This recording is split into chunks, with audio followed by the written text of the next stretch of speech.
केरल के मल्लपुरम में एक गर्भवती मादा हाथी की मौत पर घमासान अभी तक खत्म नहीं हुआ है। बीते दिन बीजेपी के कई नेताओं ने इस मामले पर कांग्रेस सांसद राहुल गांधी को भी घेरा और उनसे जिम्मेदारी लेने को कहा। वहीं बीजेपी सांसद मेनका गांधी ने पशु हिंसा पर केरल सरकार को आड़े हाथ लेते हुए वहां स्थित मंदिरों पर निशाना साध दिया और मंदिरों पर ही पशु हत्या एवं हिंसा का आरोप जड़ दिया। इसके बाद मामला एक बार फिर गर्मा गया। मेनका गांधी ने एक बड़ा बयान देते हुए कहा कि केरल के मंदिरों में हाथियों की टांगें तोड़ दी जाती हैं, उन्हें मारा पीटा जाता है और भूखा रखा जाता है, जिसकी वजह से इन मंदिरों में हाथी दम तोड़ देते हैं। उन्होंने केरल सरकार पर अवैध रूप से शिकार करने वालों के खिलाफ कार्रवाई नहीं करने का आरोप भी लगाया। आगे मेनका गांधी ने क्या क्या कहा, जानने के लिए देखिए पॉलिटॉक्स की है खास रिपोर्ट। ये है टॉक्स न्यूज नेटवर्क और आप देख रहे हैं पॉलिटॉक्स, राजनीति का कच्चा चिट्ठा।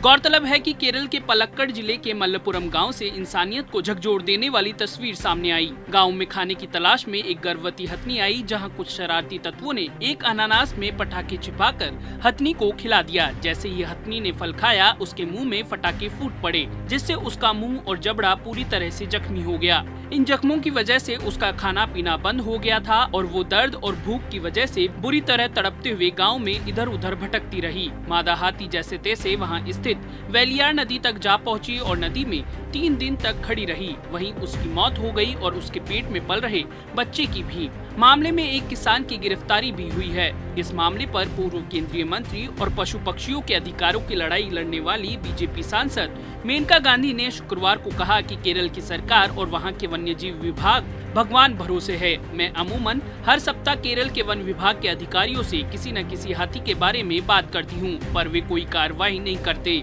मेनका गांधी ने यहाँ तक कहा कि इस समय एक कम उम्र का हाथी है जिसे मंदिर में मारा पीटा जाता है। उसकी टांगे बाहर खींची हुई हैं और उसे जमीन पर लिटाकर और उसकी टांगों को चारों दिशाओं में फैलाकर बांध दिया गया है। इसके बारे में मैंने 1 महीना पहले शिकायत की, पर अभी तक कोई कार्रवाई नहीं हुई। एक न्यूज चैनल के जरिए मेनका गांधी ने कहा कि केरल के मंदिरों में हाथियों की टांगे तोड़ दी जाती है, उन्हें मारा पीटा जाता है और भूखा रखा जाता है, जिसकी वजह से इन मंदिरों में हाथी दम तोड़ देते हैं। अब तक 600 हाथी दम तोड़ चुके हैं। वहां के मंदिरों में हाथी के निजी मालिक उनका बीमा कराते हैं और इसके बाद उन्हें पानी में डुबाकर मार देते हैं या फिर इन पर जंग लगे कील ठोके जाते हैं, जिसकी वजह से इन्हें घाव हो जाता है। इसी वजह से इनकी मौत हो जाती है। मेनका ने सरकार पर आरोप लगाया कि केरल में वन्य जीवों का अवैध रूप से शिकार करने वालों के खिलाफ सरकार कोई कार्रवाई नहीं करती। बीजेपी सांसद ने कहा कि केरल का मल्लपुरम आपराधिक गतिविधियों का केंद्र है, विशेषकर जानवरों के बारे में। वहां पर गैर कानूनी तरीके से जानवरों का शिकार करने वालों पर आज तक कोई कार्रवाई नहीं हुई और यही कारण है कि उनका मनोबल बढ़ा हुआ है। इधर केरल के मुख्यमंत्री पिनराई विजयन ने ट्वीट करते हुए कहा कि मामले की जांच की जा रही है और 3 दोषियों पर मुख्य रूप से फोकस किया जा रहा है।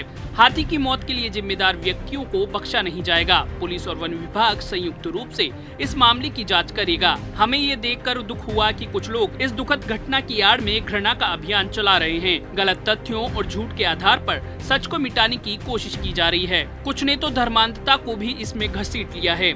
इस मामले पर हेरिटेज एनिमल टास्क फोर्स के सचिव वी.के. वेंकटचलम के अनुसार पिछले 25 सालों में करीब 1000 हाथियों की मौत हो गई है। राज्य सरकार ने सुप्रीम कोर्ट को नवंबर 2018 में बताया कि जबरन पकड़ कर रखे गए 528 हाथियों में से सिर्फ 19 के पास ही लाइसेंस है।